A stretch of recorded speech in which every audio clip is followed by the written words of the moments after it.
जय मसीह की। मसीह परिवार वचन जीवन कार्यक्रम में आप सभी को एक बार फिर हम स्वागत करते हैं और धन्यवाद देते हैं हमारे साथ में शामिल होने के लिए, क्योंकि हम साथ में परमेश्वर का वचन जब सीखते हैं तो हमारा जो ज्ञान है वो बढ़ता है, परमेश्वर के प्रति जो ज्ञान है वो बढ़ता है। हम जान सकते हैं कि परमेश्वर महान है, वो उसका जो अनुग्रह, उसका जो दया वो सर्वदा के लिए है, अपने लोगों के लिए। वो परमेश्वर हमारा है जो हमें हर एक वक्त हमें बचाता है।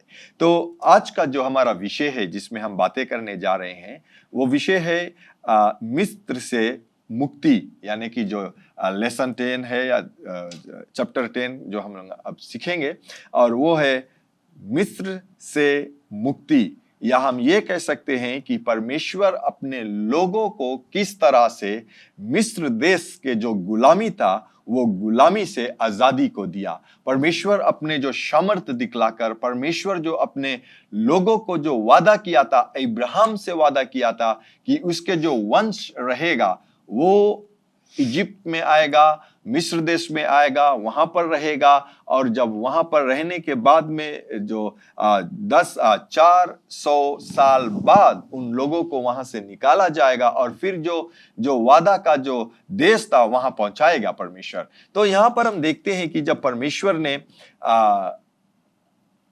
अब्राहम से जो वादा किया था, उसके बाद में जो जेकब थे वो सिर्फ 70 जो लोग थे, जो परिवार के जो लोग अगर गिना जाता है तो वो 70 लोग थे जो मिस्र देश में आए। और इन सालों में वही 70 लोग जो थे, हम कह सकते हैं कि अराउंड 3 मिलियन के नजदीक के लोग हो गए थे उस समय पर। तो आज हम देखेंगे कि किस प्रकार से परमेश्वर जो अपना चमत्कार को दिखाता है, किस प्रकार परमेश्वर अपने सामर्थ को दिखलाता है। और हम ये भी देखेंगे कि जो मिस्र देश के जो लोग थे, जो फेरो थे, उसके जो साथ में जो क्या कहते हैं, जो जादूगरी के जो लोग थे, वो भी जो कुछ मूसा कर रहे थे वो भी दिखलाने लगे, लेकिन एक समय आया कि वो नहीं कर सकते थे। तो पादरी साहब, हम आगे बढ़ते हैं और आज के इस विषय में आगे जाते हैं। सही पादरी, जब हम इस विषय में कुछ बातें करते हैं तो ये बहुत ही महत्वपूर्ण विषय में आज हम पहुँचे हैं, जबकि हम ये देखेंगे कि परमेश्वर अपने लोगों को किस तरह से मुक्ति दिलाता है, वो भी मूसा भाई के जरिए। तो ये बहुत ही दिलचस्प विषय पर हम जैसे कहेंगे कि जैसे जब हम पवित्र शास्त्र में हमें दी गई कहानी जिसे हम लेकर चलते हैं, जैसे परमेश्वर का जो वाचा है उनके लोगों के लिए, उसके विषय में परमेश्वर अपने लोगों को छुड़ाने के लिए क्या करता है और उसका अध्ययन कैसे करता है, तो हमें कई तत्वों पर ध्यान देते हैं जो पवित्र शास्त्र विवरण की परिक्रमा में हमें दर्शाते हैं। तो जैसे हम आगे बढ़ते हैं और देखते हैं मिस्र के जीवन का जो चित्र हमें यहाँ दिया गया है, वह उस समय के प्राचीन मिस्र के जीवन की एक सच्ची तस्वीर को दर्शाता है।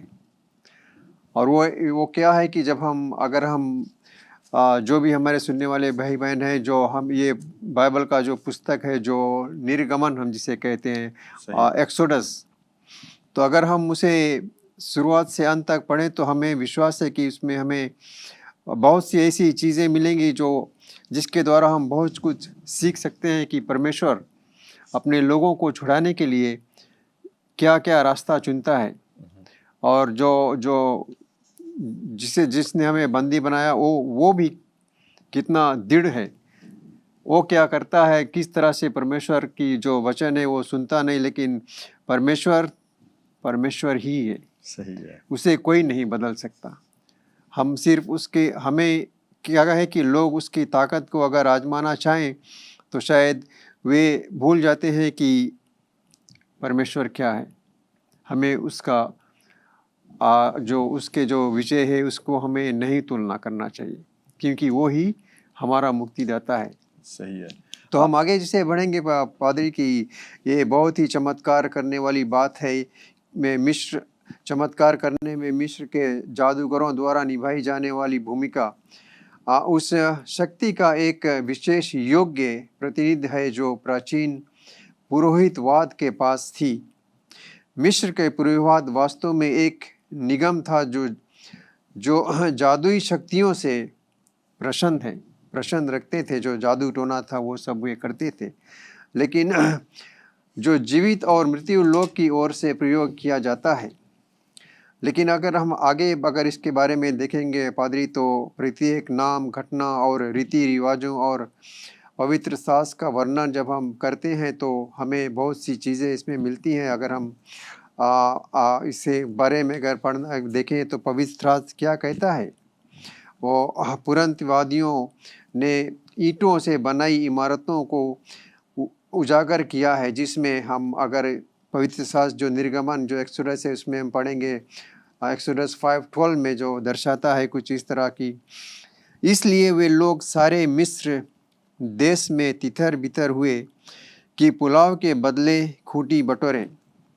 हम देखते हैं पादरी साहब, जैसे ये एक हम लोग के एक प्रूफ देता है, क्योंकि जब हम देखते हैं, अगर हिस्ट्री देखते हैं या जो लोग इसके खोजी करते हैं, वो लोग अभी भी पाए हैं कि जो वचन, बाइबल वचन में हम ये कह सकते हैं ये शायद बैक गो 4000 ईयर्स के बात होगा। हम सही बतला नहीं रहे हैं, उतना अराउंड में 4000 ईयर्स जो कह सकते हैं कि हुआ था। लेकिन जब लोग उसके जब खोजी किए तो वो लोग उस ब्रिक को पाए थे, जो ईंट थे पाए थे, जो खूंटी थे वो पाए थे, जिसे कहता है तो स्ट्रो ना, जिसे अंग्रेजी में कहते हैं, तो उसे पाए और जाना कि ये सही है। इसलिए जो एक्सोडस 5:12 में हम देखते हैं तो यहाँ पर लिखा है कि लोग जाकर जो पूरे देश में तितर बितर हो गए, क्योंकि लोगों को जाकर वहां पर जो स्ट्रो था और जो ईंट बनाने के लिए जो मटेरियल थे उसे खोजने पड़े। तो पहला जो चमत्कार है पादरी, हम वहां पर देखेंगे। लेकिन उससे पहले मैं ये बतलाना चाहता हूं कि कभी कभी हम लोग समझ नहीं पाते हैं कि क्यों परमेश्वर ने 10 जो विपत्ति है, जो 10 प्रकार के विपत्ति इजिप्ट के देश को, या हम कह सकते हैं कि जो मिस्र देश पर लाया था, वो क्यों लाया था। तो हम जैसे जैसे देखेंगे, ये हमें पहला जानना, मैं बतलाना चाहता हूं कि मिस्र देश में जितना भी विपत्ति आए थे प्रभु पादरी साहब, वो मिस्र देश के लोग उन चीजों पर विश्वास करते थे और वो कहते थे कि यही जो है ये परमेश्वर है, या हम ये कह सकते हैं कि यही भगवान है उन लोगों के लिए, और उनको वो उपासना कर रहे थे। तो परमेश्वर ने जैसे जैसे एक के बाद दूसरा के बाद 10 तक जब वो पहुंचा, या हम ये कह सकते हैं 10 तक वो पहुंचा, तो क्या होता है कि वो परमेश्वर ये दिखलाना चाहते थे उन लोगों को कि सिर्फ एक परमेश्वर है और वो मैं हूं। तो यहां पर क्या होता है हम देखेंगे बारी बारी से। तो पहला जब हम देखते हैं, जो पहला चमत्कार जो परमेश्वर ने मूसा के द्वारा किया था पादरी साहब, वो यह था कि जब परमेश्वर ने मूसा से बातें किया और मूसा से कहा कि अब समय आ गया है, जाओ मेरे लोगों को जो बंदुआई में है, जो गुलामी में है, उसे छुटकारा को दे, उसे निकाल कर आजादी देना चाहिए और मैं तुम्हारे द्वारा आजादी लूंगा। तो यहाँ पर जब वार्तालाप होता है पादरी साहब, तो मूसा कहता है कि नहीं, मैं कहाँ जा सकता हूँ, मेरे द्वारा क्या हो सकता है। तो परमेश्वर ने जो मूसा को जो लाठी दिया था, तो लाठी के द्वारा वो सरफ बना और जो आया था। लेकिन हम यहाँ पर देखते हैं कि अगर आप पढ़े एक्सोडस में 1 से लेकर 7 तक, यहाँ पर मूसा जो पहला जो चमत्कार को करता है, फेरो के पास में आकर, फेरोन के पास आकर और परमेश्वर के विषय में बतलाता है।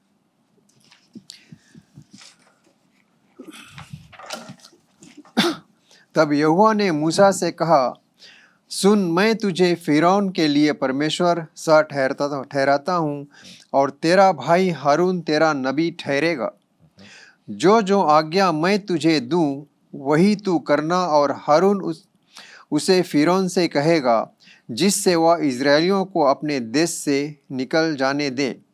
परंतु मैं फिरौन के मन को कठोर कर दूंगा और अपने बहुत से चिन्ह और चमत्कार मिस्र देश में दिखलाऊंगा।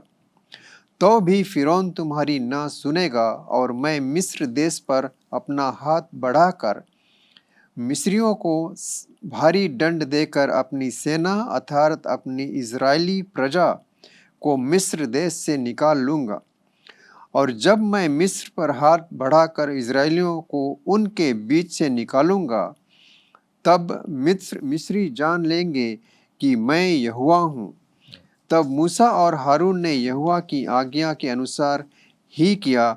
जब मूसा और हारून फिरौन से बात करने लगे, तब मूसा 80 वर्ष का और हारून 83 वर्ष का था।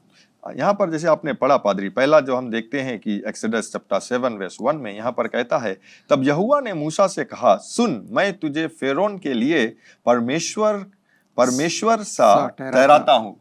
फेरोन के लिए परमेश्वर सा ठहराता हूँ, यानी कि क्यों वो बात को कहा, क्योंकि ये हमें जानना जरूरी है कि उस समय जैसे आपने कहा था कि इस जो फेरोन से पहले जो फेरोन थे या फेरो थे या इस फेरो जब आए तो क्या हुआ, उन लोगों के पास उतना जो सामर्थ था, वो अपने आप को परमेश्वर कह रहे थे। तो फेरोन अपने आप को परमेश्वर देख रहे थे और वहां के लोग भी फेरो को परमेश्वर देख रहे थे। तो यहाँ पर परमेश्वर ने मूसा से कहा कि फेरोन के लिए मैं तुझे परमेश्वर ठहराता हूं और तेरे भाई को नबी ठहराता हूं, यानी कि जो मूसा कहेगा उसे फेरो को सुनना पड़ेगा, क्योंकि परमेश्वर ने मूसा को परमेश्वर ठहराया और फेरो अपने आप को। तो यहाँ पर क्या होता है कि जब मूसा जाता है, अगर आप 8 से 13 ले पढ़े पादरी, तो वहां पर हम लोग को दूसरा दृष्ट को दिखलाता है। सही है पादरी, हमें फिरौन और उसके जादूगरों के साथ मूसा की पहली जो मुठभेड़ है वो हम देखेंगे कि क्या और किस तरह से होता है।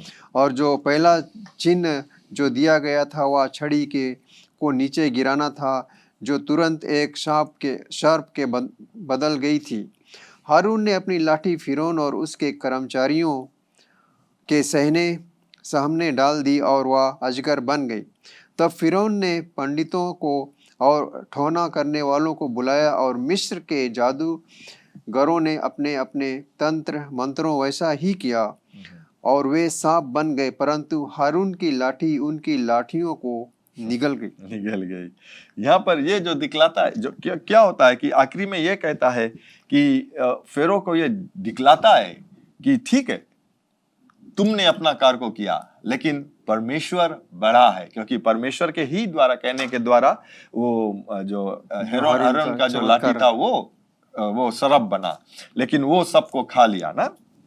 तो आगे बढ़ते हैं पादरी, और हम देखते हैं कि यहाँ पर जो क्या होता है कि जो लोग थे वो आकर परमेश्वर के लोगों से जो लड़ाई करते थे और वो भी अपने दिखाए कि हम भी लोग ये कर सकता है। और क्या होता है कि जब फेरो जब देखा कि इसके जो लोग थे वही चीज किया, तो अपने जो मन को वो कठोर किया और जो मूसा का जो बात था वो नहीं सुना। सही है पादरी, और आगे देखेंगे कि जैसे एक्सोडस 7:10 से 12 में जैसे हम पढ़ेंगे कि तब मूसा और हारून ने फिरौन के पास जाकर यहोवा की आज्ञा के अनुसार किया। और जब हारून ने अपनी लाठी फिरौन और उसके कर्मचारियों के सामने डाल दी, तब वह अजगर बन गई।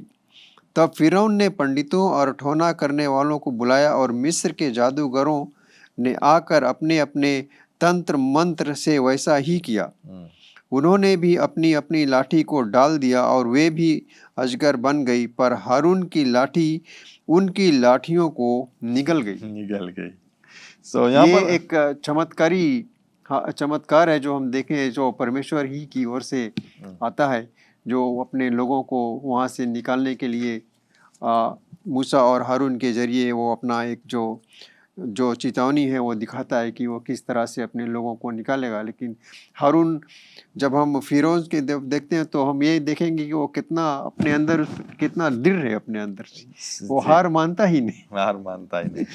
क्योंकि हम ये देख सकते हैं कि पादरी, जब हम उस स्थान पर रहते हैं, हार मानने में हमें समय लगता है, क्योंकि वो अपने आप को ही खुद परमेश्वर मानते थे कि मैं इजिप्ट का जो परमेश्वर हूँ, यहाँ का राजा हूँ, मेरे बात को सुनना चाहिए। तो क्या होता है कि जब उनका जो मन तो जब वो कठोर हो गया, तो अब हम लोग देखेंगे, वो तो चमत्कार था, पहला जो चमत्कार था, लेकिन अब हम देखेंगे जब हम विपत्ति की ओर जाते हैं कि परमेश्वर ने किस प्रकार से इजिप्ट के लोगों पर जो विपत्ति को लाया, अपने सामर्थ को दिखलाया। और पादरी, अगर आप पढ़ सकते हो या पढ़ना यहाँ पर, तो आप उसके बारे में बतला भी सकते हो कि पहला जो विपत्ति था या जो पहला विपत्ति था वो था मिस्र का जो पानी लहू में बदल गया। सही है पादरी, हमें जानना बहुत जरूरी है कि जो 10 विपत्ति परमेश्वर ने मिस्र के लोगों पर डाला था वो क्या था।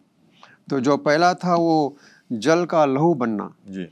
तब यहोवा ने, जिसे हम पढ़ेंगे एक्सोडस 7:14 से, तब यहोवा ने मूसा से कहा, फिरौन का मन कठोर हो गया है, और वह इस प्रजा को जाने नहीं देता।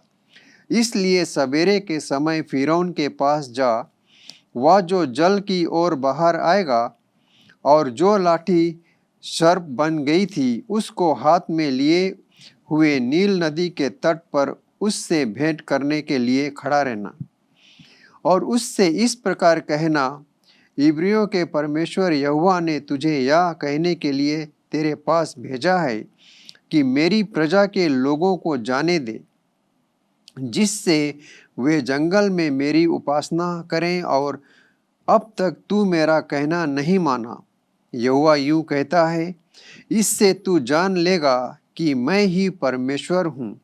देख, मैं अपने हाथ की लाठी को नील नदी के जल पर मारूंगा और जल लहू बन जाएगा, और जो मछलियां नील नदी में हैं वे मर जाएंगी और नील नदी बसाने लगेंगे, और नदी का पानी पीने के लिए मिस्रियों का जी ना चाहेगा। फिर यहोवा ने मूसा से कहा, हारून से कह कि अपनी लाठी लेकर मिस्र देश में जितना जल है अर्थात उसकी नदियां, नहरें, झीलें और पोखरे सब के ऊपर अपना हाथ बढ़ा कि उनका जल लहू बन जाए, और सारे मिस्र देश में काट और पत्थर दोनों भांति के जल प्रातों में लहू ही लहू हो जाए। लहू ही लहू हो जाए। अब यहाँ देखते हैं पादरी साहब, क्यों पहला जैसे मैंने कहा कि जितना भी विपत्ति आए थे वो विपत्ति इसलिए आए क्योंकि वहाँ के लोग वो उन चीजों पर उसको उपासना कर रहे। तो यहाँ पर हम देखते हैं कि परमेश्वर ने पहला कार्य जो किया, वो जो पानी था, नील नदी का जो पानी था, उसमें उसको लहू बना दिया, ताकि उसके लहू बनाने से कोई इसको इस्तेमाल नहीं कर सकता है, या जितना भी जीव जंतु, जो मछली थे, जो भी कुछ थे उन नदी में, वो पूरे तौर से क्या कहते हैं, पूरे तौर से लहू हो गया। और फिर धर्मशास्त्र ये भी कहता है कि जो पानी सिर्फ नदी में नहीं, लेकिन जो पानी उनको घर में थे, जो लकड़ी में या जो रखते थे, सभी जगह पर वो लहू बन गया। तो सिर्फ एक जगह पर वो अपने लाठी को दिखलाए, लेकिन परमेश्वर अपना जो चमत्कार या अपना जो सामर्थ्य वो दिखला रहे थे। क्योंकि यहाँ पर ये भी हो सकता है, क्यों कहा परमेश्वर कि कल जब फेरो नदी के किनारे जाएगा, क्योंकि फेरो नदी के किनारे इसलिए गया था क्योंकि वो नदी का जो पानी था, उस धर्मशास्त्र वो कहता है कि वो नदी का जो देवता, उसका जो नाम थे यनु जो नाम थे, देवता का नाम जो दिया गया, क्योंकि वो पानी को पूजा कर रहे थे, पानी को वो परमेश्वर मानते थे, भगवान मानते थे उस पर। तो परमेश्वर ये दिखलाना चाहते हैं कि अच्छा ठीक है, मैंने से तो लहू बना दिया, अपने परमेश्वर से कहो कि इसके फिर पानी में करें, नहीं कर सका। तो वो जो पहला था, जैसे आपने पढ़ा कि लहू ही लहू बना दिया गया, और वहां पर वो नहीं कर सका। तो पादरी, हम अगर चलते हैं तो दूसरे जो विपत्ति थी उसकी ओर हम देखते हैं। तो दूसरा जो विपत्ति था वो जो क्या कहते हैं, फ्रॉग, मेढक जो पूरे हुए। सही है पादरी, जो दूसरा विपत्ति है ये भी बहुत एक चमत्कारी करने वाली आवश्यकता जो हम कहते हैं, जिसे हम देखेंगे कि जो परमेश्वर ने जो मेढक है, मेढका का जो आक्रमण किया उन लोगों पर, तो तब यहोवा ने, हम इसे 110:8 में 8 से पढ़ेंगे आगे। तब यहोवा ने फिर मूसा से कहा, फिरौन के पास जाकर कहे, यहोवा तुझसे इस प्रकार कहता है, मेरी प्रजा के लोगों को जाने दे, जिससे वे मेरी उपासना करें। परंतु यदि उन्हें जाने ना देगा तो सुन, मैं मेढक भेजकर तेरे सारे देश को हानि पहुंचाने वाला हूँ, और नील नदी मेढकों से भर जाएगी, और वे तेरे भवन में और तेरे बिछौने पर और तेरे कर्मचारियों के घरों में और तेरी प्रजा पर, वरन तेरे तंदुरों और कटोरियों में भी चढ़ जाएंगी, और तुझ पर और तेरी प्रजा और तेरे कर्मचारियों सबों पर मेढक चढ़ जाएंगे। फिर यहोवा ने मूसा को आज्ञा दी, हारून से कह दे कि नदियों, नहरों और झीलों के ऊपर लाठी के साथ अपना हाथ बढ़ाकर मेढकों को मिस्र देश पर चढ़ा ले। तब हारून ने मिस्र के जलाशयों को के ऊपर अपना हाथ बढ़ाया और मेढ़कों ने मिस्र देश पर चढ़कर उसे छा लिया। और जादूगर भी अपने तंत्र मंत्रों से भी उसी प्रकार मिस्र देश पर मेढ़क चढ़ा ले आए। तब फिरौन ने मूसा और हारून को बुलाकर कहा, यहोवा से विनती करो कि वह मेढ़कों को मुझसे और मेरी प्रजा से दूर करे, और मैं इज़राइली लोगों को जाने दूंगा, जिससे वे यहोवा के लिए बलिदान करें। तब मूसा ने फिरौन से कहा, इतनी बात के लिए तू मुझे आदेश दे कि अब मैं तेरे और तेरे कर्मचारियों और प्रजा के निमित्त कब विनती करूं कि यहोवा तेरे पास से और तेरे घरों से ये मेढ़कों को दूर करे और वे केवल नील नदी में पाए जाएं। उसने कहा, तेरे वचन के अनुसार होगा, जिससे तुझे यह ज्ञात हो जाए कि हमारे परमेश्वर यहोवा के तुल्य कोई दूसरा नहीं है। कोई दूसरा नहीं। तो यहाँ हम देखते हैं पादरी कि जो दूसरा जो चमत्कार था जो परमेश्वर ने मूसा के द्वारा किया, जो मेढ़कों का उपहारण जो कर दिया, वो किस तरह से हुआ, अगर हम उसके बारे में देखें कि विचार करें तो हम क्या अंदाज़ा लगा सकते हैं कि उस जगह पर कितने मेढक थे। यहाँ पर हम देखते हैं पादरी साहब, ये जो मेढक भी थे वो मेढकों को भी उपासना कर रहे थे, उसके लिए एक भगवान थे मेढक भी।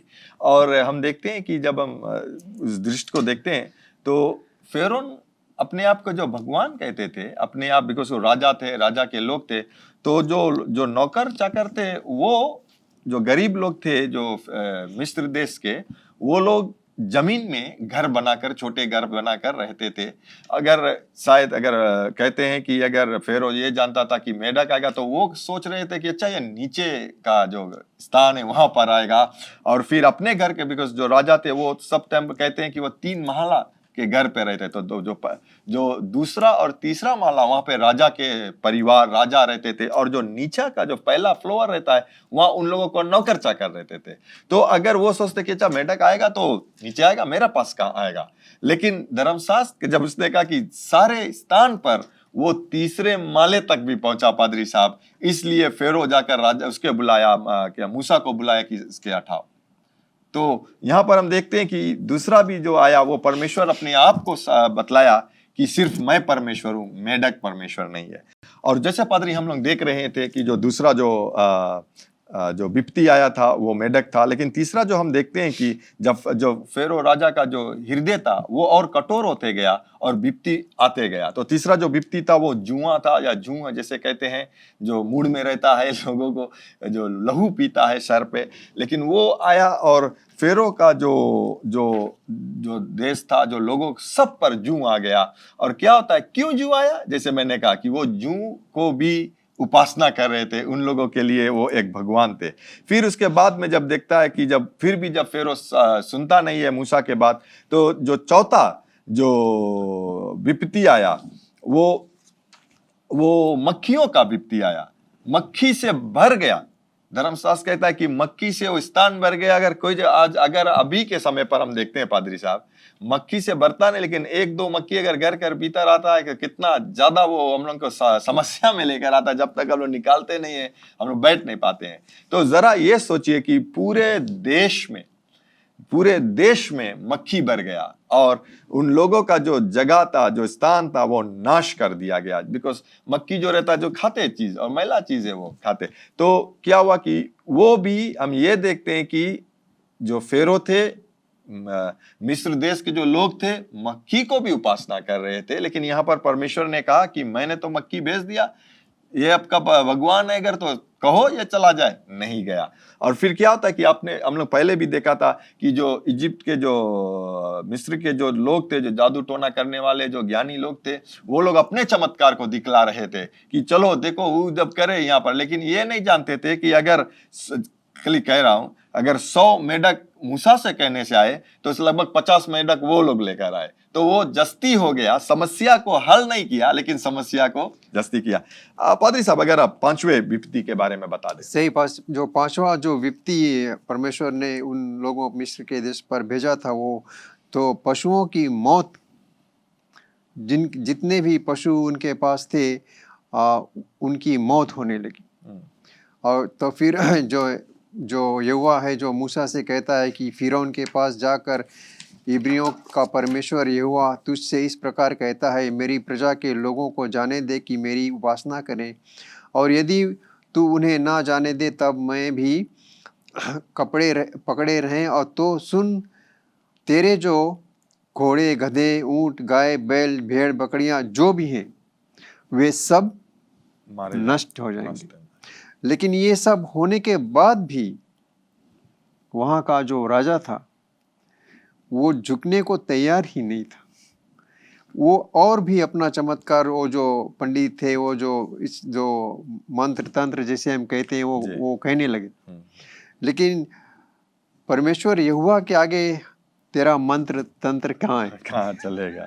वही तो परमेश्वर दिखलाना चाहते थे कि क्योंकि फेरो अपने आप को परमेश्वर कह रहे थे, और जो भी चीज का जो प्लेग या विपत्ति ऊपर आए वो कह रहे थे कि ये सब परमेश्वर है, लेकिन उन लोगों का चलता नहीं था ना।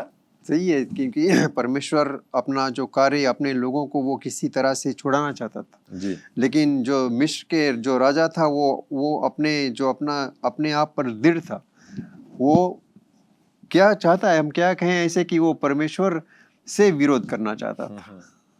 तो फिर हम आगे देखेंगे पादरी की जो छठवां जो विपत्ति है उन लोगों पर क्या था। वो था जो उनके जो पूरे बदन थे, उनके पूरे बदन पर जो बॉयल सा जैसा था होने लगा, जिसे हम फफोले और फोड़ों का निकलना हुआ, उनके पूरे शरीर पर ऐसा हो गया। फिर यहोवा ने मूसा और हारून से कहा, तुम दोनों भट्टी में से एक एक मट्टी राख ले लो और मूसा उसे फिरौन के सामने आकाश की ओर उड़ा दे। तब वह सूझ धूल होकर सारे मिस्र देश में मनुष्यों और पशुओं दोनों पर फफोले और फोड़े बन जाएंगे। ये सिर्फ नहीं कि मनुष्यों के लिए, जितने भी जो कुछ भी मनुष्य, जो जानवर थे, जो कुछ भी थे, उन सब पर वो विपत्ति आई जो जिसे हम फफोड़े कहते हैं, जो जिसे दूसरी वगैरह हम कहें भाषा में तो वो बोइल किसे कहते हैं। उन सब को आने पर भी जो मिस्र का राजा था वो फिर भी हटने को नहीं था। इसलिए जो कहते हैं, जो उन फोड़ों के कारण जादूगर मूसा के सामने खड़े ना रह सके, क्योंकि वे फोड़े जैसे सब मिस्रियों के वैसे ही जादूगरों के भी निकलते थे। जादूगरों को भी निकलते वो भी जो जादू करने आए थे उन पर भी वो विपत्ति आने लगी। तो तब यहोवा ने फिरौन के मन को कठोर किया और यहोवा ने मूसा से कहा, उनसे उसकी ना सुनी। और फिर जब हम आगे देखते हैं जो अगला जो विपत्ति था, जो ओलों की वर्षा जिसे हम कहते हैं, हैल जो होने लगा उन पर। तो फिर यहोवा ने मूसा से कहा, सवेरे उठकर फिरौन के सामने खड़ा हो और उससे कहे, इब्रियों का परमेश्वर यहोवा इस प्रकार कहता है, मेरी प्रजा के लोगों को जाने दे कि वे मेरी उपासना करें, नहीं तो अब की बार मैं तुझ पर और तेरे कर्मचारियों और तेरी प्रजा पर सब प्रकार की विपत्तियां डालूंगा, जिससे तू जान ले कि सारी पृथ्वी पर मेरे तुल्य कोई दूसरा नहीं है। मैंने तो अभी हाथ बढ़ाकर तुझे और तेरी प्रजा को मेरी मरी से मारा होता और पृथ्वी पर से तेरा सत्यानाश हो गया होता, परंतु सचमुच मैंने इसी कारण तुझे बनाए रखा है कि तुझे अपनी सामर्थ दिखाऊं और अपना नाम सारी पृथ्वी पर प्रतिष्ठित करूं। तो हम देखते हैं यहाँ कि हमारा जो परमेश्वर है वो फिर भी अपने मूसा के द्वारा कहता है कि अब भी जो मिस्र का राजा है वो शायद जो उसका हृदय है वो शांत हो जाए या वो दृढ़ ना हो, अपने आप को बदल ले, लेकिन वो अभी भी उस जगह से नहीं निकलना चाहता, उसमें वो दृढ़ है। तो अगर हम इसके बारे में पढ़ेंगे पादरी साहब, Exodus 7:19 में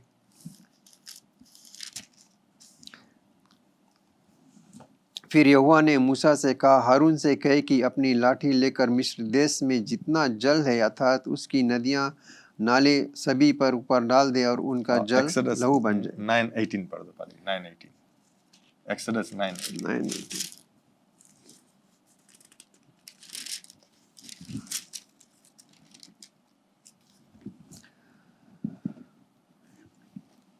18:19 एक्सोडस 9:18-19 अगर हम पढ़े पादरी तो कुछ सुन, कल मैं इसी समय ऐसे भारी भारी ओले बरसाऊंगा जिनके तुल्य मिस्र की नींव पड़ने के दिन से लेकर अब तक कभी ना पड़े। इसलिए अब लोगों को भेजकर अपने पशुओं को और मैदान में जो कुछ तेरा है सबको फुर्ती से आड़ में छिपा ले, नहीं तो जितने मनुष्य या पशु मैदान में रहें और घर में इकट्ठा ना किए जाएं, उन पर ओले गिरेंगे और वे मर जाएंगे। यहाँ पर हम देखते हैं पादरी, परमेश्वर मूसा से कहता है कि जाकर फेरो को बतला कि जितना भी जानवर बचे हैं उन सबों को अंदर कर ले। यहाँ पर हम परमेश्वर का दया देखते हैं मिस्र देश के लोगों के लिए, भले वो करता है लेकिन दया देखते हैं, उसका प्रेम देखते हैं कि बचा ले जो भी कुछ है मिस्र लोगों के लिए। लेकिन हम यहाँ पर देखते हैं पादरी साहब, और जैसे हमने बातें कर रहे थे जो हम 7वें विपत्ति तक पहुंच चुके हैं और हमारे लिए 3 बचा है। हम अगले सप्ताह उसके विषय में बातें करेंगे, समय नहीं रहने का कारण। लेकिन हम यहाँ पर देखते हैं कि ये याद रखना, परमेश्वर किसी के ऊपर किसी भी प्रकार से जब जो जजमेंट या अपना जो न्याय दिखलाता है, वो परमेश्वर न्याय नहीं करना चाहता, लेकिन वो न्यायिक परमेश्वर है, धार्मिक परमेश्वर, न्याय आता है।